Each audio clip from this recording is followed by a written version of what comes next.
Going to talk about today? What are we going to talk about today? So many topics. So many topics. Hey guys, my name is Bruce. I'm the creator of Convocourses.com. Welcome to the podcast. And there's so many things happening right now. You've got drones, unidentified drones flying over cities all over the world. You've got wars. You've got help me out here. What else? What else is going on right now? What else is happening? So many things happening. There's so many topics we can address. You've got people going after CEOs of companies. We're not going to talk about none of that. We're talking about AI. That's what we're going to talk about today. So AI, I'm going to continue this 3-part series of AI.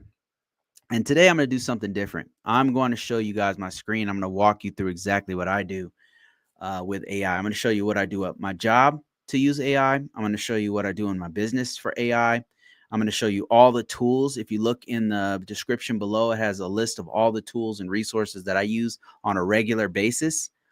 I'm going to show you the training I'm using and everything. So here we go. And I have not showed, nobody's been interested in this stuff. I just do this. This is stuff I do completely on my own. And, I'm just super interested in it. And I know how important this is about to be. And that's why I've been diving into it like crazy for like the last solid 8 months. I've been doing this to a year. So let me show you my screen real quick and show you what's going on at work. Look, first of all, let me just explain. So I work for the government. I'm a contractor working for the government. I do cybersecurity, information system security officer work. And what that means is what I do is I help with the vulnerability management. I help with very little with helping with the security, cybersecurity analysis work. That's a whole nother team does that. So I do very little with that. I do a lot of vulnerability assessments, like looking at the assessment, looking at reports, looking at scan data and figuring out how we can prioritize it. Working directly with system teams, the guys who actually implement and install the equipment stuff. I work with them to make sure we're on the right track. As far as hands-on technical, I do some, I mess around with the Tenable, Splunk, and some other tools that I use on a regular basis. So it's technical, but not super technical. I'm not implementing. I'm not standing up servers. I'm not the guy doing the maintenance on them. I'm not putting the actual security controls. I'm doing a lot of the documentation, system security plans, policies, security procedures, stuff like that. So it's information security.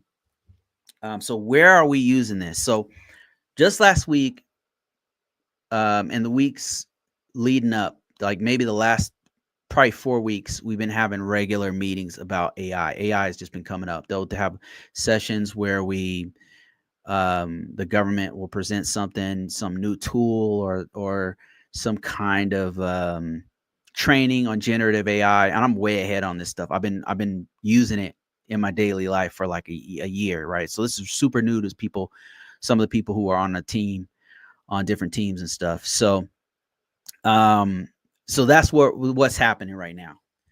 It's actually being used. And let me show you like some of the places that it's being used. Let me bring up something here. First, bring this up.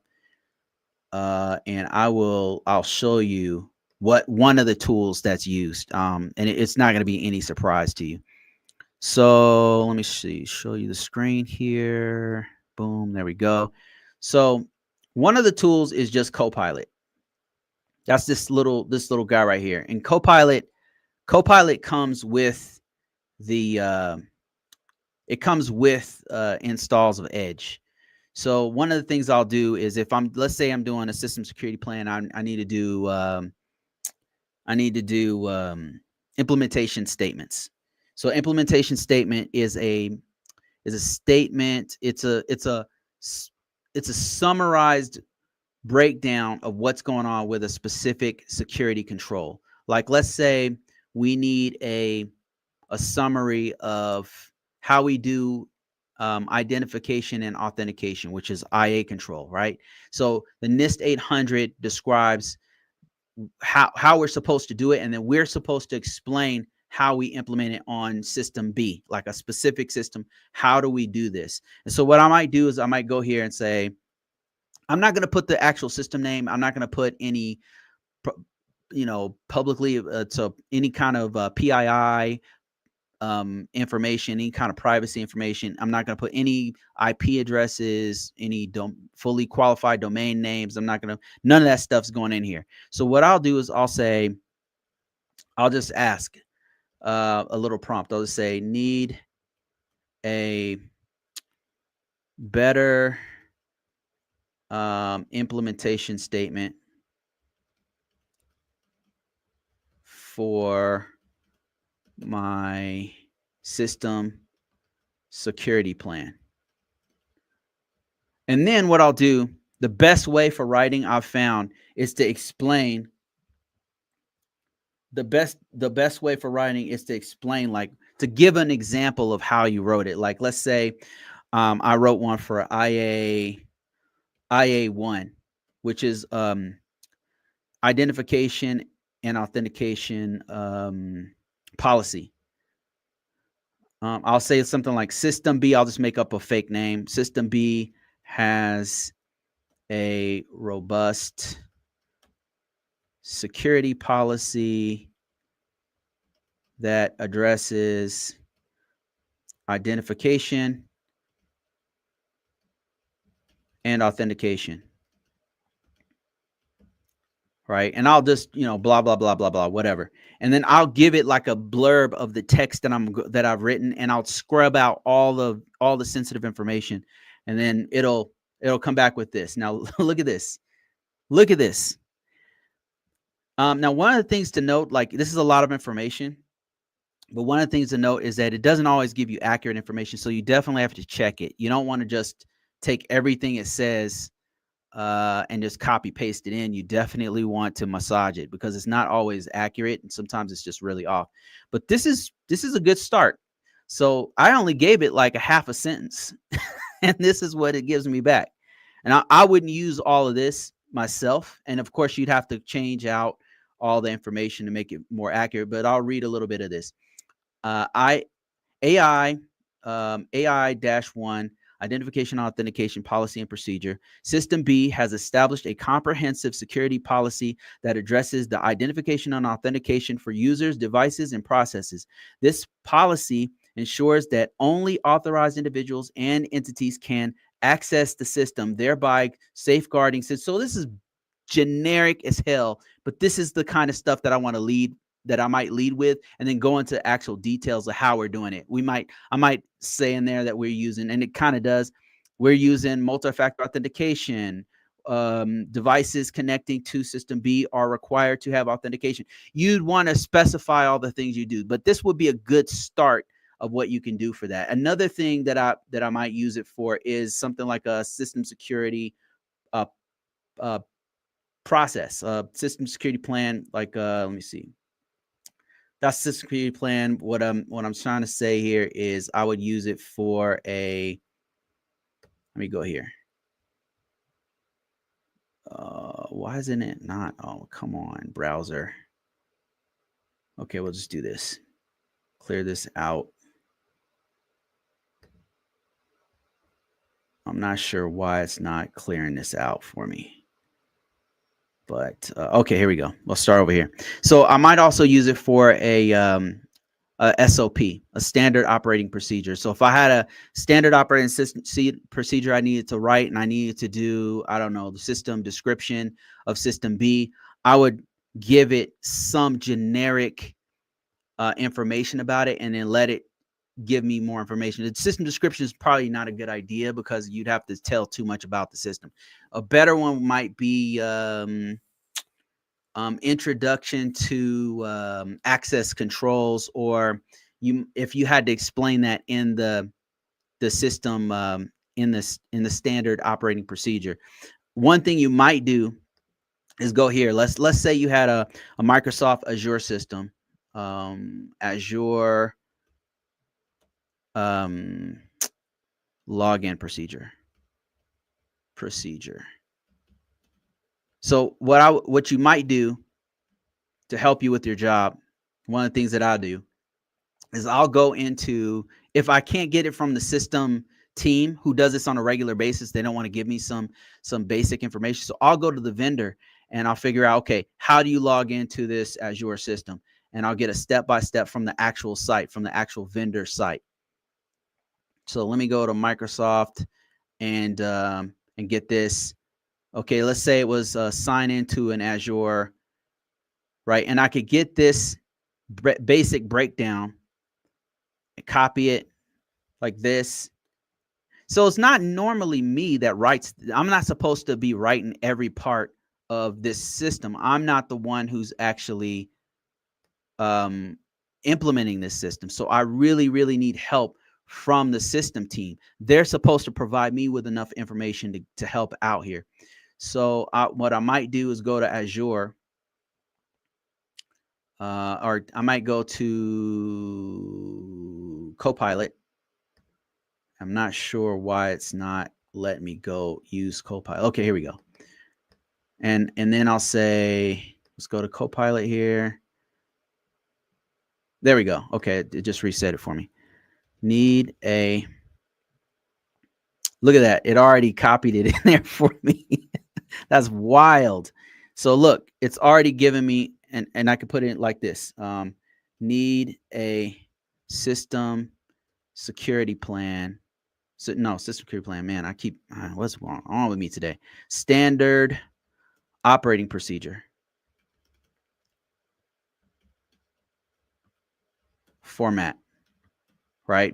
I just kind of want to get a draft, like a first draft that I can work with. And it's going to put it like it's giving me like a draft. It's breaking it all down of everything I need here, but I need Azure. So, and I'll just say, nice. Now add the Azure CLI. Now it's going to go ahead and make a standard operating procedure for logging into Azure using Azure CLI. Look at this. This is a basic breakdown. Now, I don't do this on a regular basis. So what I would do is I would take this draft of the standard operating procedure, if this is what I was supposed to do, and I would then send it over to my system team to let them see it and double check it and say, okay, is this accurate, guys? Could you massage this wording for me a little bit to get it more in line with what we're doing here in this particular organization? So those are a couple of things that I do to help me with my writing to go faster. I've got so many things going on at my job that I really need help. So using AI is super useful. So another thing, one of the things that they've been doing is introducing new tools like this. The organization I'm working for is actually introducing all kinds of new, in the background, doing all kinds of new tools they're going to introduce to us that we can use that are all AI based to make our job much easier. And some of the tools, I'll be honest, like some of them I've seen them and I was like, oh my God, some of them are just incredible. And I'm just thinking to myself, could this take our job?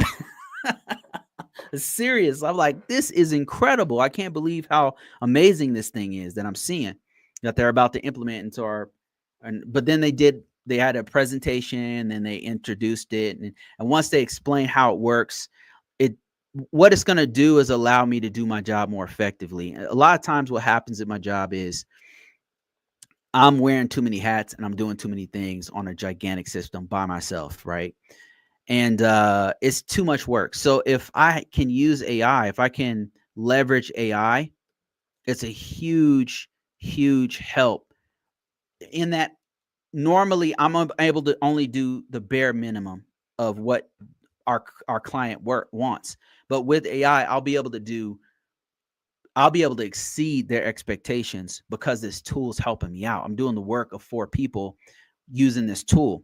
And then it'll free me up to where I can focus on other very important tasks that help to secure the network. Like I said, like one of the things that I do on a regular basis, or part of my job, is to help to do cybersecurity analysis. I could do more of that kind of thing if the documentation piece was taken care of, right? So AI will allow me to do more for the client, and then thereby possibly even expanding the how much the business as a whole can do. Because if each person's doing the work of 4 people, we'll be able to take on way more work. Like we won't have to just work for this 3-letter agency. We can take on the contracts of 2 or 3 other ones, because we have. So in theory, it could allow us to have more work, which would mean that we would have to hire more people to do. So cybersecurity should grow. Like when you think of it that way. Another thing is that we basically have to use AI, because at some point the bad guys are definitely going to be using, if they haven't already, they're going to be using all kinds of pen testing tools that use AI. So we basically have to step up our game. So let me show you guys some things that I've been doing in my business. Now, this is not something that people are normally interested in, and but it really literally pays in this job to be ahead of the game. So what I want to show you is a couple tools. I'm just going to go down the list of tools that I use on a regular basis and show you how I use them. The first tool that I'll show you here, which one should I use? The first tool I'll show you here is called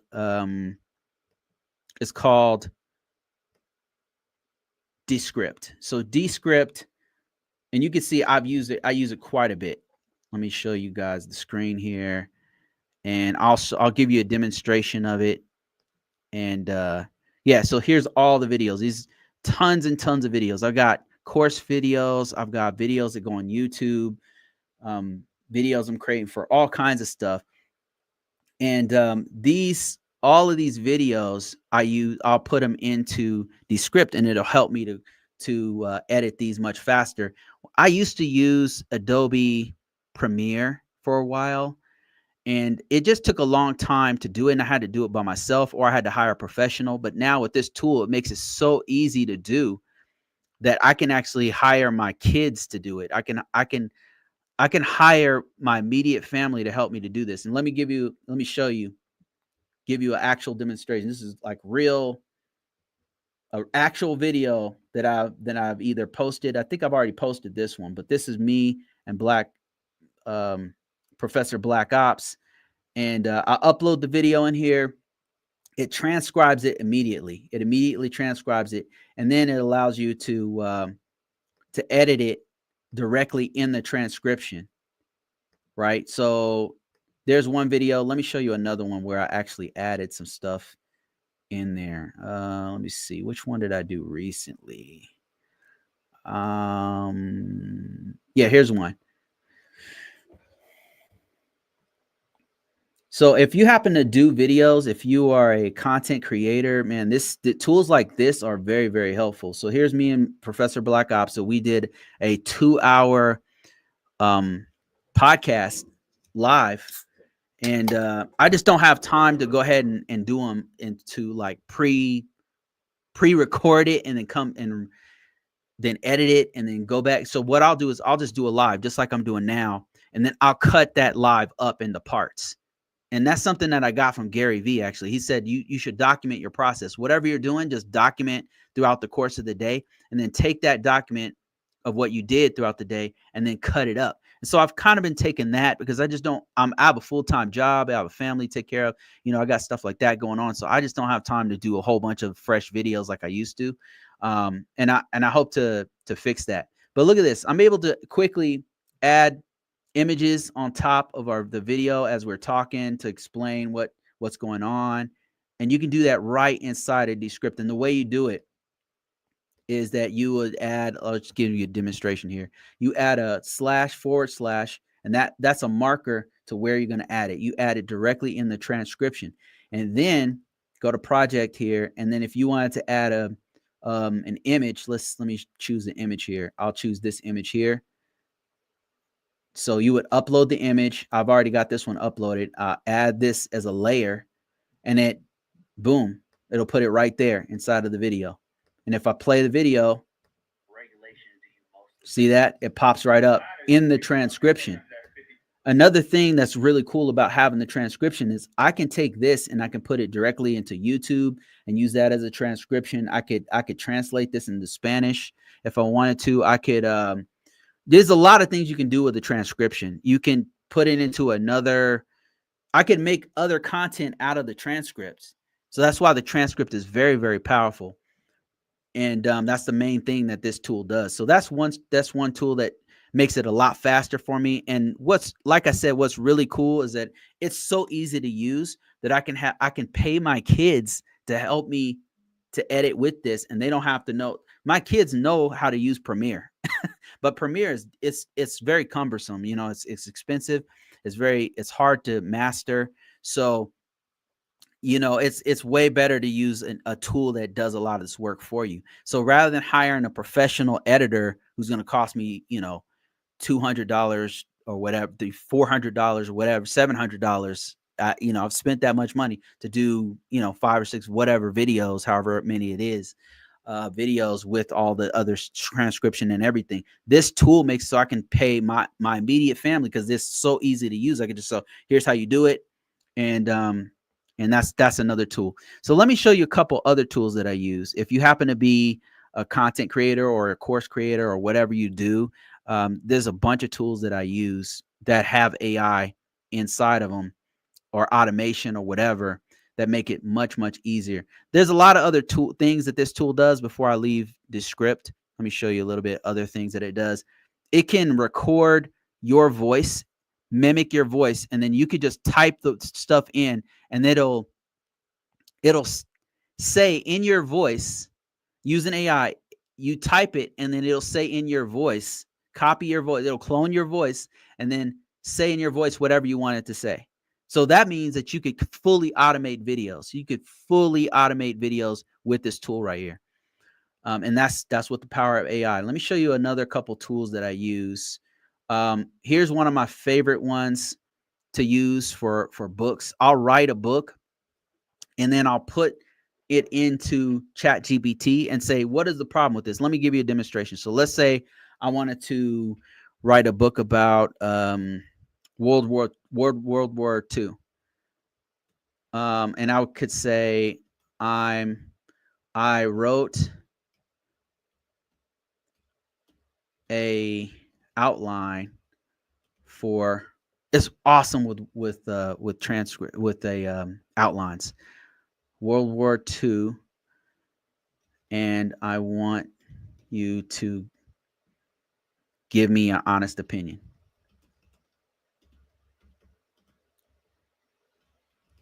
And then let me write something real quick. Well, I just hit this right here. So okay, let's waiting for my feedback. So I'm gonna say, I'm gonna write about the bombing of Pearl Harbor. The bombing of Pearl. I'm not spelling it right. Nothing. I'll start off with that, and then it goes to chapter 1. U.S. antagonizes Japan, and then chapter 2, Japan strikes back. And then it's going to evaluate my outline, and it's telling me the strengths of it, and then it's telling me suggested improvements. Look at this. It's very robust. I only wrote a couple lines. And I'm going to tell it, go to canvas mode, because I want to see this thing in a better, that's not in chat mode, and give me your outline. Now, this is really good because it's really great, not only for for writing books. Like I'll write a whole chapter of a book and I'll say, look, give me some pointers on this. What are some issues? It'll immediately, of course, find all the errors and the syntax and grammar errors and all that kind of stuff. That stuff's really easy for it. But what's really awesome is it'll give me some tips on how it can make it better. What kinds of things, suggestions on things I should add, and they're not all valid. You definitely don't want to just copy and paste from there because it hallucinates. It's not perfect, right? It does not write as good as a human. It just doesn't. It's very repetitious. It's some of the writing's a little bit flat, but it's good enough to where it gives you a lot of ideas. Because look at this. I gave it 2 chapters of an outline, and it expanded it to 3 and then broke each one of those chapters into parts. So outline, the bombing of Pearl Harbor, chapter 1, rising tensions, the U.S. antagonizes Japan, backdrop of the U.S.-Japan relations, the role of resources, chapter 2, attack, Japan strikes back, and then it goes into chronological order of what happened, and then it goes into chapter 3, aftermath, the awakening of the sleeping giant. So that's really cool. So it's really, really good to enhance your writing, make it better, go deeper on certain topics, go into research. It's really good at research. You definitely have to double check all of what it says in there. But that's one tool I use quite a bit to make videos. Like if I want to do a scripted video, it'll help with that. If I want to write a whole video from scratch, if I want to write an article, whatever, it's really, really good at all those things. Here's another tool that I use. It's called Repurpose. So what I use this one for, it also has AI built into it. What I use this for is to take videos that I make. Like, for example, I'll take one of these live streams. This live stream here, as a matter of fact, I'll take it and I will make sure that it's on all different platforms. It'll be on Facebook. It'll be on Instagram. It'll be on all the other platforms that I use. And this is really good at taking those and then mapping those to certain platforms. And the way you do it, let me just kind of give you a demonstration, is you'll make connections. So you'll create all the connections. Here are all the connections to all my different, all the different social media that I have, right? So you've got Facebook Reels, Facebook page, you've got Instagram, and then Instagram Shorts, you've got LinkedIn. I got a professional LinkedIn and a business LinkedIn. It can link to both of them. It's got, of course, TikTok. It's got all of these. And so I have to make all the source and destination. You make the source, you make the destination, and then you link those up. And then once you have all those, you got to do a workflow. It's where you're going to say, okay, I want it to go from Facebook. I'm going to create it in Facebook, or pull everything from Facebook and put it over in Instagram or whatever, or put it in, that's a bad example. Take everything from TikTok and put it in YouTube. That's something I used to do quite a bit. So let me show you here what that looks like.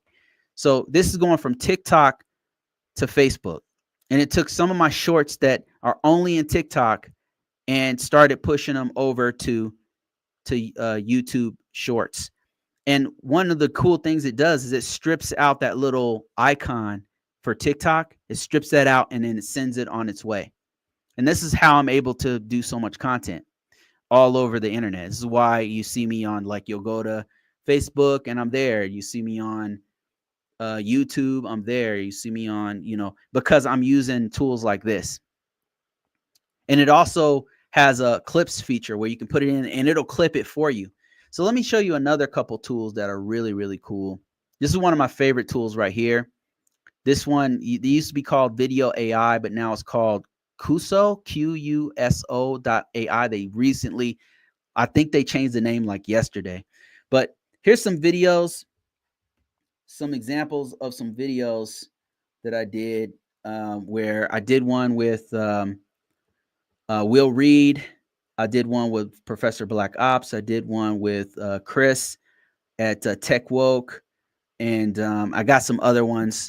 And these are all long form. And what it'll do is it'll clip them it'll make clips. It'll make shorts. I think there's a few other tools that do this effectively. I haven't used those. There's one called Opus that's really popular and people promote the hell out of it. But I haven't used that one. But this one right here works really well. What it can also do is it can take a really long podcast and it can chop it up into chapters, so you have longer form videos. It still takes a little bit of editing chops because you still have to figure out where it's okay with figuring out where to start and stop the video. It automatically starts and stops based on what you're talking about. It listens to what you're saying and says, okay, right here, they were talking about steamboats, and then they changed it to trains. And then so it'll cut it up. It's using AI. It's cutting it up based off of all that kind of stuff, right? And does all that kind of thing. So then you can take it and then like just tweak it a little bit and say, okay, I want this to be a little bit longer. That saves so much time. Like 90% of the time editing is chopped off because you can just get it done with a tool like this. Very, very effective tool. And I believe this tool even will send it out. But Repurpose does a better job. That's why I'm using both. Now, I am using paid sources on these. These are all paid sources. But the thing is, the business pays for that for me. Like once you get to a certain level, it'll pay. My business is paying for these things, So here's another one I just recently started getting into to automate more things. I've just found that the more I automate, the more effective the business is, the more it makes, the more efficient it is, the more it makes. So I'm getting into more automation, and that's what make.com does. And I'm learning about this. I'm still trying to kind of messing with it, but let me show you what this looks like. So it's an automation that allows you to use no code. So I don't have to know Python. I don't have to know PHP. I don't have to know a lot about webhooks. It has a lot of this stuff in here for me, and it'll walk me through the process. It even has like a little AI that I can ask it questions. Say, okay, hey, I'm trying to do X, Y, and Z with these webhooks. It's not working properly. Could you give me some pointers? And sometimes it'll do it. And actually, it will make it for you. I can say, look, I want data. I want to connect my Shopify store to my Thinkific course stores to whatever. And then it'll create all this stuff for you. And let me see if I can give you a quick demonstration. Like, let's say, let me see if I can go ahead and I'm super new at this, so bear with me. So I'm going to go to new scenario, and I'm going to create a new scenario, and I'm going to go to this. They only give you a few credits, like a week, but I've still got some. So I'm going to say, I need to connect my Google Sheets to my Shopify store for whatever reason. And watch this. It'll go ahead and create it for me. It'll create the outline for me. I still got to go in and make sure it logs in properly and all that kind of stuff. But this is another way that you can use automation to for your business and to learn as much about AI as possible. And this is how I'm learning so much, is because I'm actually doing this stuff. And it's a very effective way to learn. I actually have projects with real data and learn as much as possible. Another thing that I'm learning is Claude, and I'm going as deep as I can in Claude because all this AI stuff is built on Claude. So I've been doing Udemy courses. I normally start off, I'm not too big to go onto Udemy. My training actually starts on YouTube. I start on YouTube. I go to YouTubers, and then I'll watch them. So some of the YouTubers that I started with to learn this stuff is this lady right here. Let me show you my screen here. Tech with Lucy.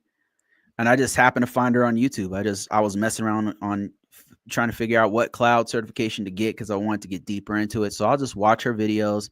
and she'll talk about some of the private sector stuff on what you need to know, and some of the gotchas in there, and things they want to things they want to see on their resume. And I think she worked for AWS for some time. She's one of the larger cloud professionals out there. Another person I watch on a regular basis to learn more is Professor Black Ops. So this guy I've interviewed before, and this dude really knows his stuff. He talks about GovTech, and he's really sharp on GovTech stuff. And so he's got some great resources that I've been checking out. I really like his videos where he's breaking down. He'll have videos where he breaks down how he'll map out how Azure works, and where you need to do security, and how risk management framework applies to the cloud. And that stuff is really helpful to me. And it just clicks because I'm like, oh, because I know risk management framework. So it all starts to make sense to me. So that's another guy from the cloud I use. Right now, I'm going deep into this guy's cloud material on Udemy. And this dude is super popular. He's one of the more popular cloud people, cloud instructors. His name's Stefan. And I'm going to go ahead and take the AWS Cloud Practitioner. I don't know what I'm going to take after that. Professor Black Ops suggested that I do go straight to the associate architect associate. I haven't decided just yet, but this is the guy right now that I'm learning from. This is really good, really solid information about cloud, AWS. I might do Azure next. I think that's the next one I'll do, because I want to have. We're using both at my job, so I want to know as much as possible. As far as automation and AI, so for AI, this is one of the guys that I listen to on a regular basis, probably daily. I watch this guys. There's so much stuff coming out on AI. It's actually overwhelming. And there's several guys. There's AI Grid and a few other people, but this is one of the main dudes. I saw this guy. I was in Las Vegas, and I happened to see this guy walking around. I didn't walk up to him, but I saw this dude in Las Vegas one time. He must have been going to a conference. Matt Wolf, that's his name. And he's probably the most popular one of the most popular AI news people out there. He's not a tech guy or anything. He just very effectively follows all of these different trends. And he's got like a newsletter that breaks all this stuff down. This is one of my favorite dudes to watch. For automation, there's this dude named Stephen Pope. And I've actually signed up for this dude's course to learn as much as possible.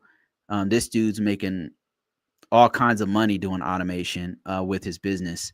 And so I wanted to learn exactly how he's doing it, what tools he uses, how he's using them, that kind of thing. So this is another dude that I watch on a regular basis.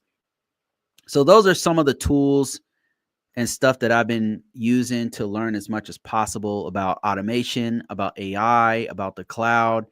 And I think in 2025, I'm just going to go deeper and deeper into that.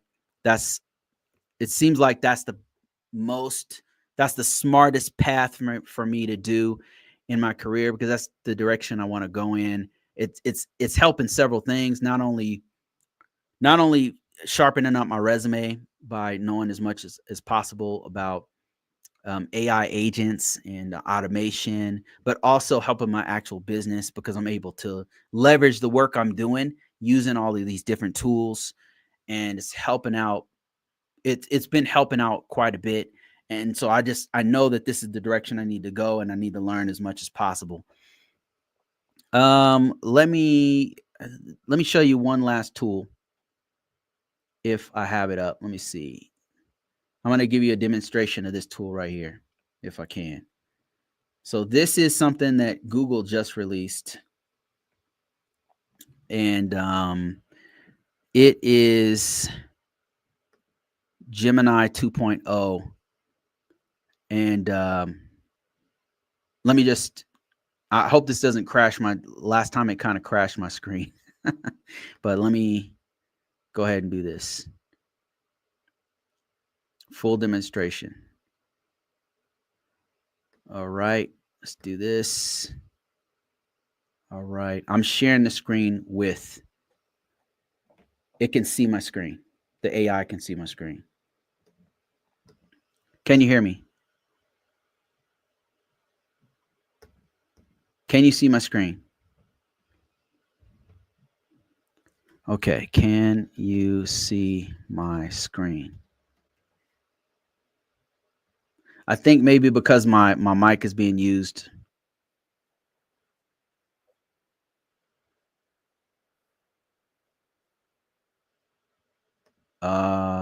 Okay, it's disconnected. Let me see if I can get this thing to work.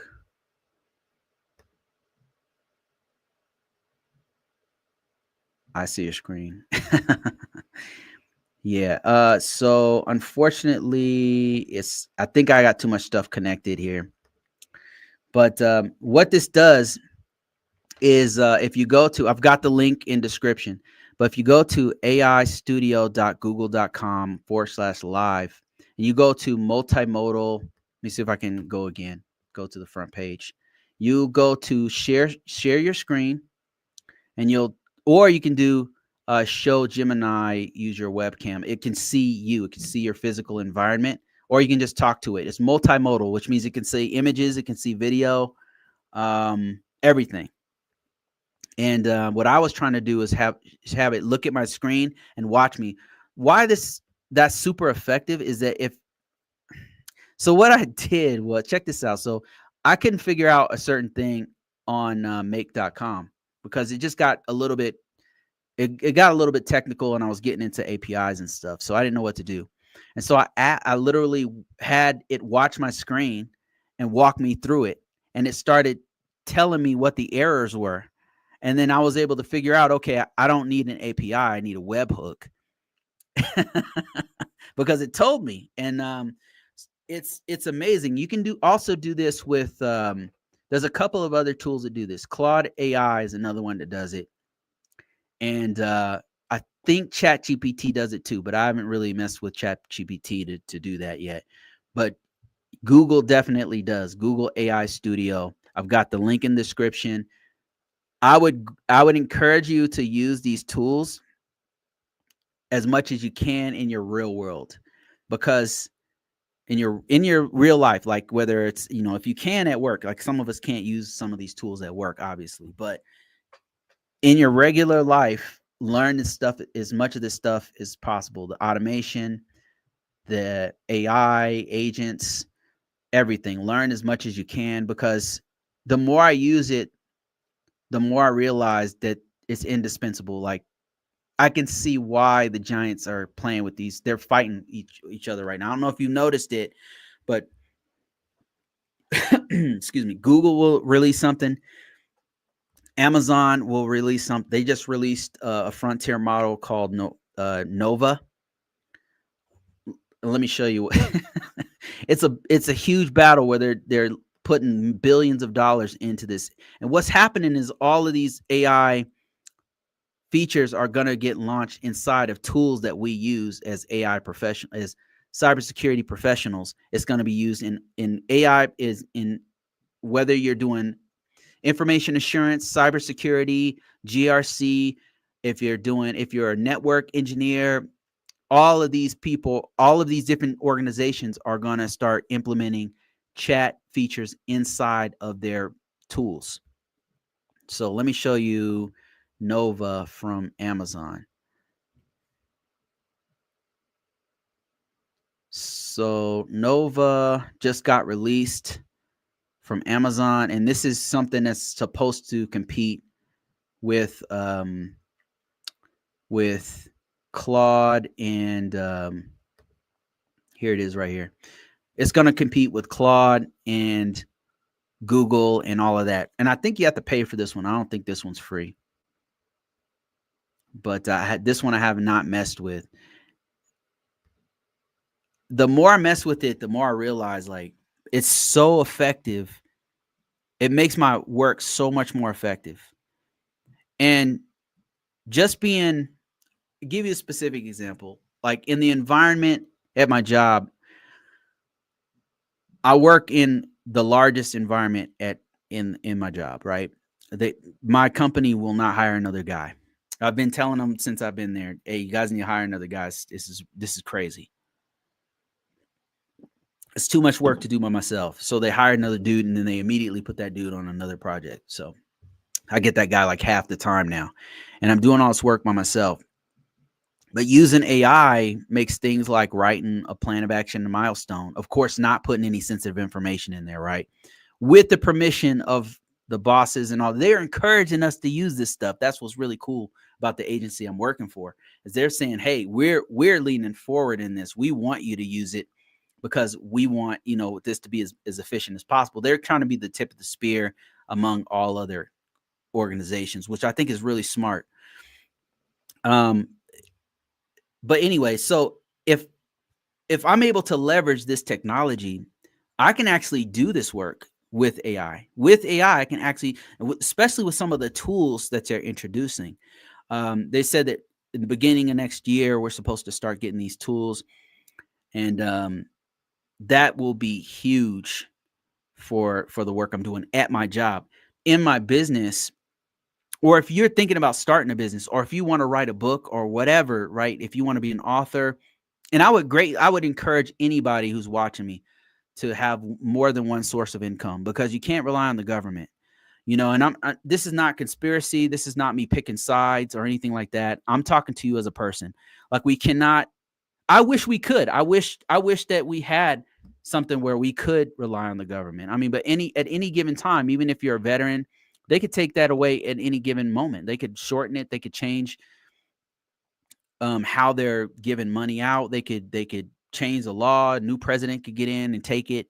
You need to think about your family and yourself. You need more than one income. If you already don't have another income, you need to think about getting another one, whether that's writing a book and having royalties come in, or doing courses, helping people out, doing mentorships, whatever.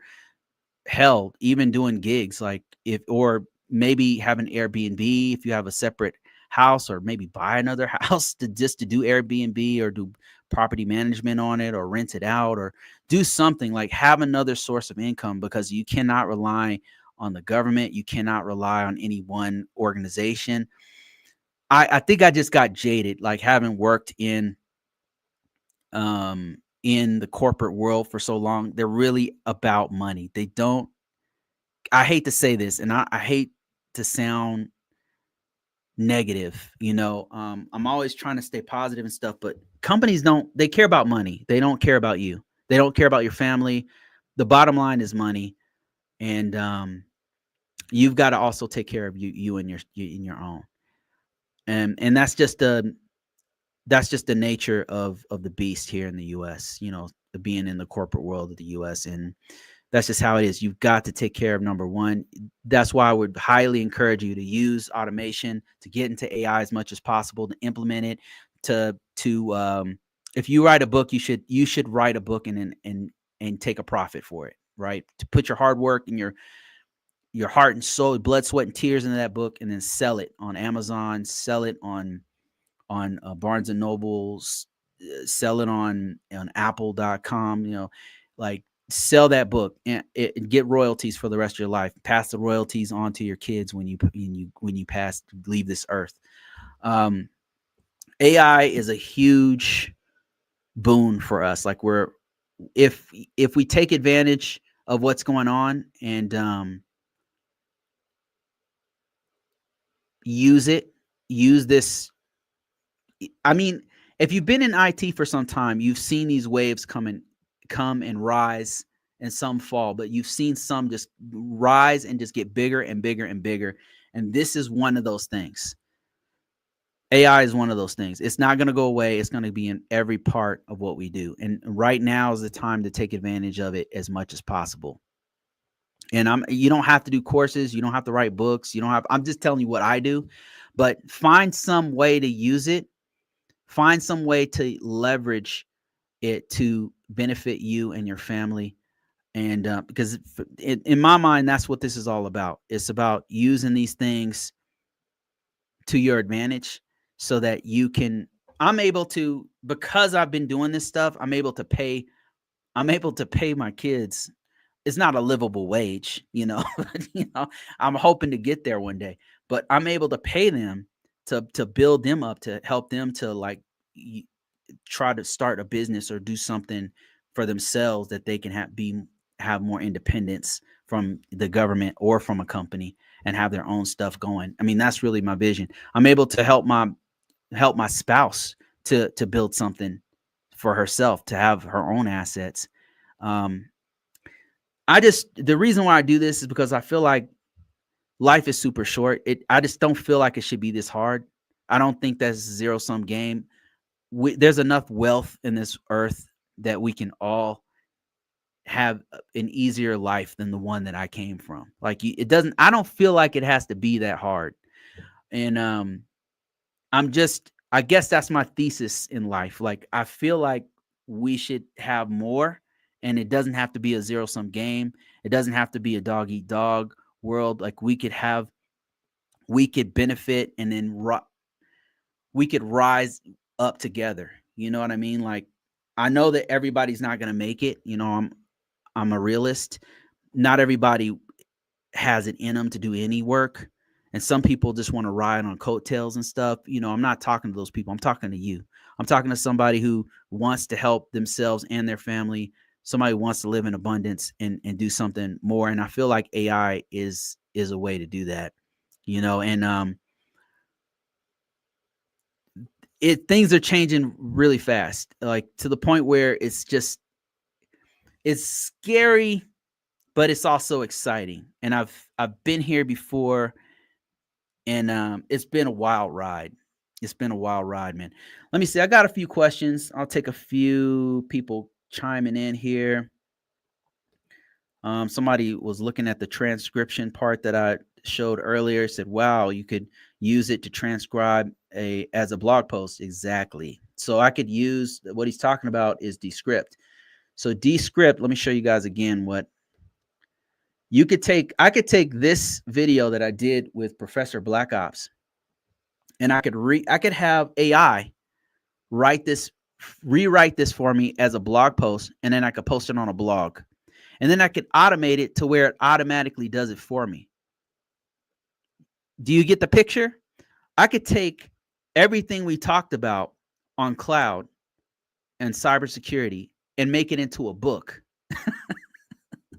because I have the transcription. I could take all of this, feed it into a tool like ChatGPT. I could feed it, make an outline on ChatGPT, right?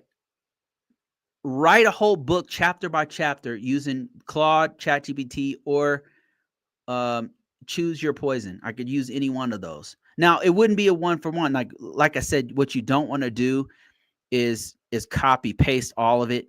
I mean, because it's not a very good writer, and also it hallucinates. It'll say things that are not true. You got to fact check the hell out of it. You definitely have to reread it because it's very repetitious. It's not like you're going to take it and then have ChatGPT or whatever write the whole thing, but it is very helpful to make your writing better. It's a really, really good editor. What you could do is take it, read your whole book, and say, find inconsistencies. It'll read the whole book in minutes and then find all the possible inconsistencies. It's not perfect. It's not going to find everything. There's going to be things it misses. Like I'll give you an example, like Risk Management Framework. One of the books I wrote, I used it I was messing around with ChatGPT for the first time, and I was like, oh, this is amazing. And I noticed it was referencing the old Risk Management Framework, Rev 1, and we're on Rev 2. So it was using stuff that it learned from Rev 1 that was very popular on the internet at that time, and Rev 2 just is kind of been bubbling to the surface, but is not quite there yet. So it didn't know that stuff. So I had to keep correcting it. It kept leaving out certain steps of Risk Management Framework. It was it was referencing the wrong controls. So it can't do everything for you, you know, but it is a good, it's very good at outlining. It's very good at doing some some editing for you. It can do line editing. It can do proofing for you. It is very good at editing, but not so good at writing like a human just yet. And then it's a little there's some issues with it, but yeah, it's gonna do, it could do like 85% of your work, if you wanted it to, and people would not even know. I think that there's some tools out. Another reason why you don't want to just write everything with ChatGPT is because there's tools out there that automatically detect if you used an AI. So you don't want to, rely on it too much. It's a great tool, but it's not a good replacement yet. I think one day it might be, to be honest with you.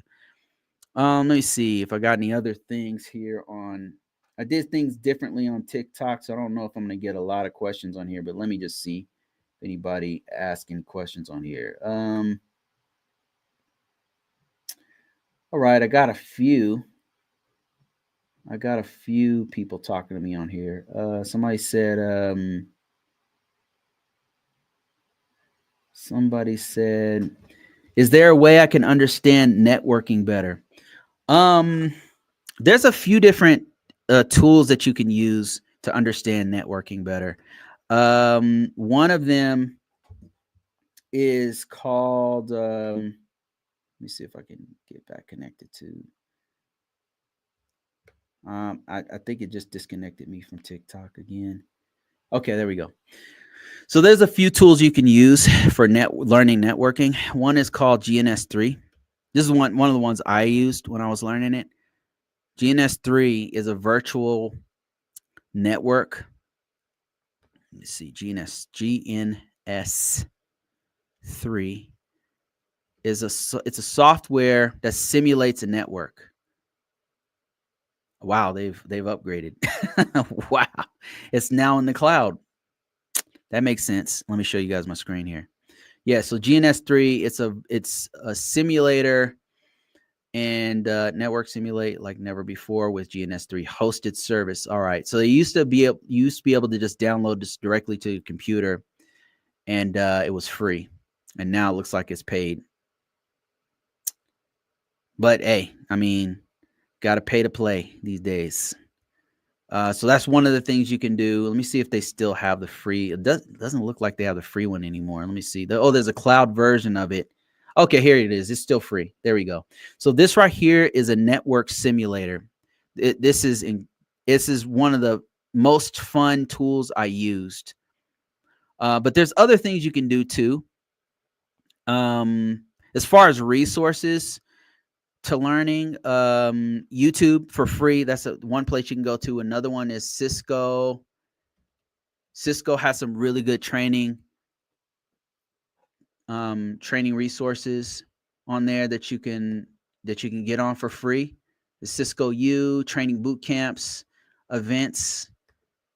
But yeah, here's some stuff. I believe this one is free, if I'm not mistaken. Cisco is the most popular internet working company in the US. I don't know that it's everywhere, but yeah, so networking. This is one place you can learn. I think that you can also go to Juniper, which is another huge company that does networking in the US, and they have some free resources for you as well. Here's another one. I just went to their sales page. Let me see if I can bypass that. There we go. Yeah, here we go. Here's some learning that you can do. They have jobs too, job openings. So look at that. Interesting.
experience.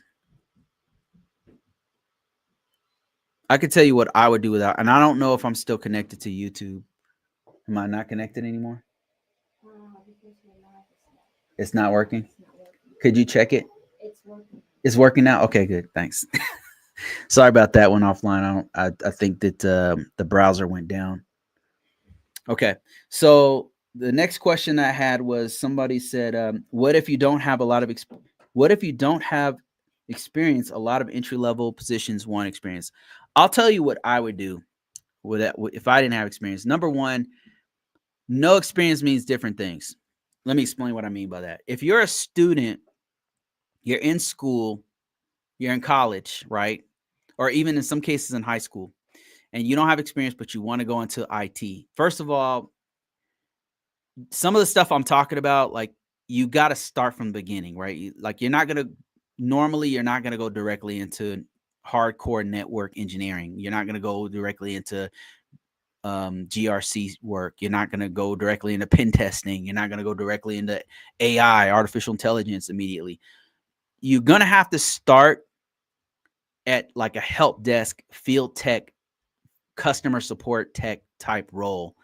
And what I would do if I were you, if I was in school, I would go into internships, a working student program, or apprenticeship.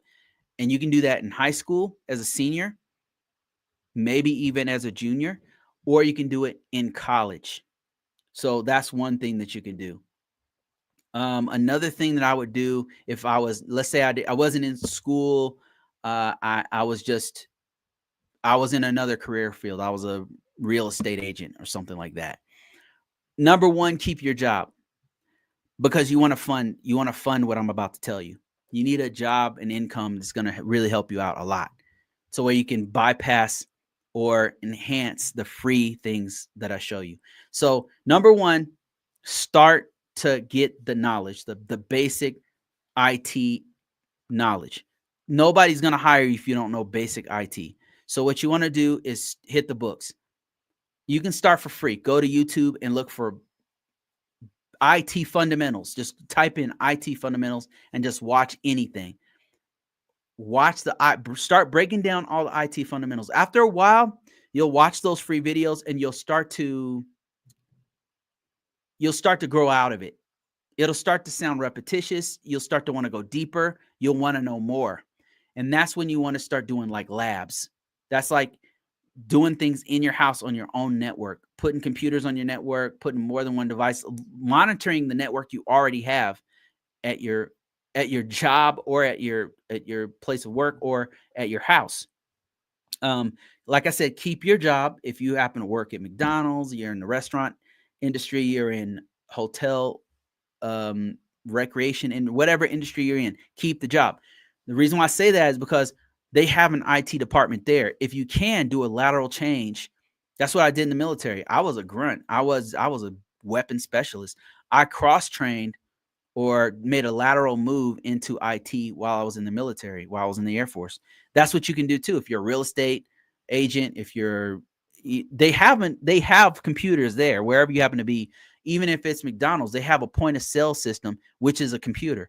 So if they have an IT department, try to get into that. If there's an IT guy there, talk to that guy. Learn as much as you can about the IT infrastructure that's there, and then use the money from your salary or whatever to buy books and learn as much as you can about IT.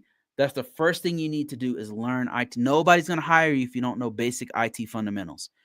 I see some influencers saying, "Oh, go get a Cisco certification or don't waste your time with the A+ CompTIA." And what they're saying, like, it's really hard to get some of those certifications. And if you don't know the fundamentals of those certifications, you're not going to pass them. And then even if you pass it, you're not going to understand what the hell you're doing. So that's why I say build up from the fundamentals. And one of the best fundamental certifications you can use to build with is called the CompTIA A+. It breaks down all the basic things you need. Now, this is if you don't know anything. If you don't know anything, start with that. If you're already in help desk, or if you already are a geek and you build computers and stuff, you already code, you're not an IT professional, but you know how to somehow know how to do Python or whatever, then no, don't do, you probably don't need the A+. You can probably go to straight to something called a Security Plus certification, because you already know enough about computers. If you feel like you need to sharpen your tools, you just don't know the fundamentals at all, or you want to know how the landscape of IT is, then CompTIA A+ is a good start, because it's going to break down all that stuff. I took that certification, and the way they broke things down to me after I took it, it made sense. It was like I can understand another language when people were saying all of this jargon that's IT speak, So yeah, so that's where you want to start, is the basics, and keep your job. If you're a student, make sure you're a working student, work for the IT department there, imaging systems or whatever. If you're in real estate, help them build secure their network, whatever. Like, try to find a way to do IT wherever you happen to be. All right, let me see. And then get a local job. That's the next step. Try to get a local job. The people who are always hiring is like internet companies, wireless companies. They're always hiring for IT support. Now, they don't call it IT or help desk jobs. They'll call it, it'll be the cable guys. The cable guys are IT guys. And they have to learn basic things about IP addresses. They have to learn basic things about networking. They have to learn basic things about customer service and how organizations have to secure their networks and stuff. They have to learn that stuff. After 6 months of that, you could start leveling up within that company. They'll have a whole bunch of things that you can do that you're not going in the field. You're working at a desk doing something else. You're working on the infrastructure in that office or something. All right, let me see if I have any other questions here before I let you guys go. Every time I do TikTok like this, it's I don't get a lot of people see. I don't see people in here. Let me see. Somebody said, I'm a teacher. What is the first step I can take if I want to transfer to cybersecurity GRC? Okay, so if I was a teacher, here's what I would do. First of all, I want you to keep your job. And let me just show you a couple things that you may already be doing as a teacher. So one of the things that me and Will Reed talked about was something called FERPA. So FERPA is how we protect student information. And let me show you what I'm talking about. What I'm trying to get at, if you're a teacher, you already have some exposure into protecting sensitive information. You already have some exposure. And my thing just crashed, so I gotta get this thing up again. Okay, so this is FERPA right here. This is from the Department of Education. Now I know that the incoming administration is about to terminate the Department of Education, which is fucking crazy. But anyway, FERPA will still have to be done in some way, shape, or form. You're already protecting student privacy as a teacher. So there's already some things that you're doing in governance, risk, and compliance. So real quick, let me just explain. So governance, risk, and compliance, what is it? So governance is management, IT management. Like, as a teacher, you might have been part of making sure the policy for the school district is protecting student and teacher information, right, for the district or for your personal school, whatever. That would be a governance type thing. Any decisions they're making, where they're protecting the students, their sensitive information, the parent-teacher information, like confidentiality type stuff, any kind of overarching organizational management that you're helping with is governance. Risk is a little trickier, because that's when you're getting into more technical stuff. But there might be some things that you have to look at with risk as a teacher. So that would be the risk of I don't know, exposing students personal information or something, or if there was a risk assessment that had to be done at the school, maybe you had to be a part of it because you guys had computers in your school or whatever, or maybe there was a virus in the classroom, and then the IT professionals had to come in and update the malware signatures or whatever, right? Risk is risk management. How do we manage the risk? We have to have some risk at our school because students are going to expose personal information. Sometimes it's going to get leaked accidentally inside the school. There is a certain level of risk that happens whatever we do with a person with sensitive information.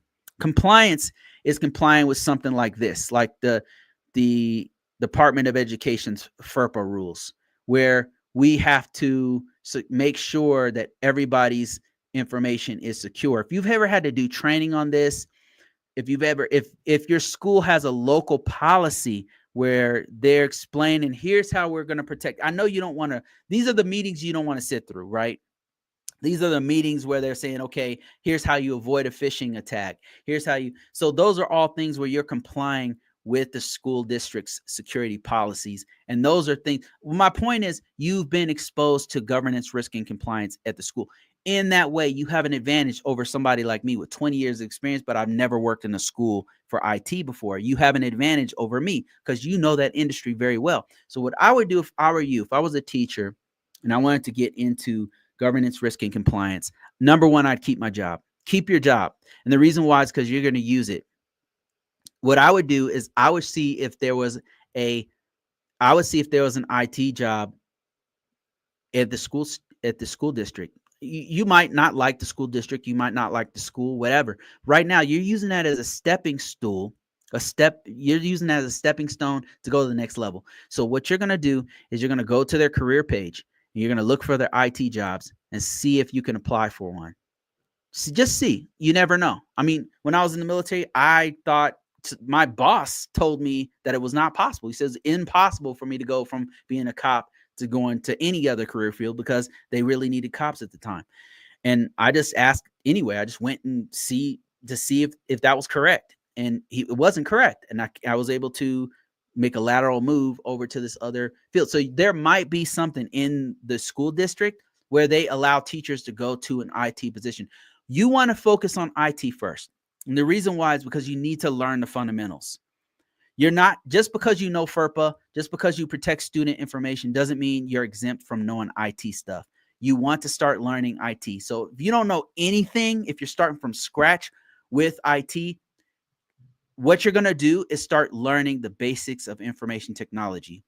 What I would do, what I did actually, was go ahead and take the CompTIA A+ because it explains the landscape of what IT, how computers work, very basic things, but things that you need to know. Now, if you're a geek, you are maybe in the school, you're a teacher who does all the IT stuff. Maybe you already teach that stuff. Maybe you just have a background in IT, but you're a teacher right now, right? And you just want to get deeper into it. You probably don't need the CompTIA A+. You probably want to do the Security Plus. The Security Plus is something I promote because it's really, really good with on your resume. It's really, really good. But also it breaks down all the basic principles that you need to know, all the best security practices that are going to be important to you as as a security professional, because that's what you're trying to be. Learn the IT basics. That's what I'm trying to get you to do. If you're a teacher, this is what I would do. Try to make a lateral change. As you're doing that, learn all the basics. Now, let's say you can't get that career, you can't make that lateral change into the IT department of the school district. That's fine. Right now, keep your job, start learning basic IT stuff. It's very important. Once you get a solid understanding of IT stuff, and one milestone you could give yourself, not necessary, but one milestone you can give yourself would be to take the CompTIA A+. If you're starting from scratch. If you're not starting from scratch, milestone would be Security Plus. You're a little, you're a step above. If you can take it and pass it, you hit a milestone where you can do the next level. You know enough about IT where you're able to go ahead and apply for a legit job in another district, another school district, right? But first of all, go ahead and just apply for all the school district IT positions. Go ahead and if there's another school district you can go to, apply for that one. Just apply for as many as you can and try to be get in that field so you can learn the basics. And then once you get into that position, let's say 2 years passed, you took the Security Plus or the A+ certification. You already know all the basics, right? Or you didn't even take the thing, you didn't even take the certification, but you know it. So you're able to apply for the job, you ace the interview or whatever, and then boom, you've got that job as a IT professional for working for a school district. Then you can start to level up either within that department or start to go to another department within